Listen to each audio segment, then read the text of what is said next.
Sir এটা হচ্ছে মালদা থেকে এসছে নতুন আম আরাজুয়ানা। তো অপূর্ব।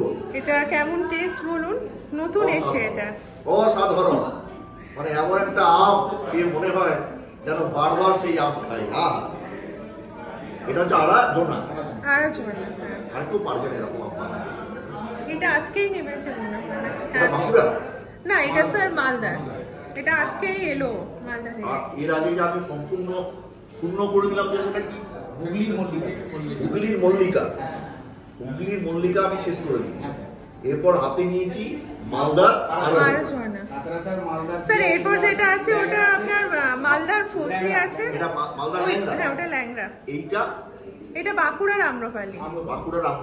এটা স্যার আপনার হুগলির আম্রপালি। এটা উত্তর 24 পরগনা হচ্ছে আপনার হিমসাগর। এটা হিমসাগর। হ্যাঁ। ও মানে জেলায় জেলায় কি আমের স্বাদ টেক্সচার সেগুলো কি ভিন্ন হয়ে যায়? একটু তো চেঞ্জ একটু হবেই, মানে চেঞ্জ হওয়ার কারণটা কি? মানে সয়েল অ্যাটমসফিয়ার সবকিছু, তার ময়েশ্চার। আমি শুনেছিলাম যে বাঁকুড়া পুরুলিয়ায় যে ফলগুলো হয় মিষ্টি মিষ্টি হয়। হ্যাঁ স্যার, বাঁকুড়া যেমন আম্রফালিটা ওটা একটু বেশি মিষ্টি হয়, কারণ বাঁকুড়া মাটিটা স্যার খুব রুক্ষ।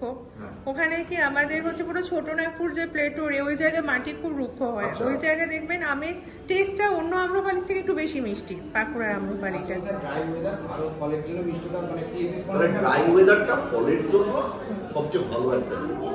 আমরা আছি দিল্লির আম মেলায়। এটা জনপথ রোড, দিল্লির জনপথ রোড, একদম দিল্লির কেন্দ্রে অবস্থিত।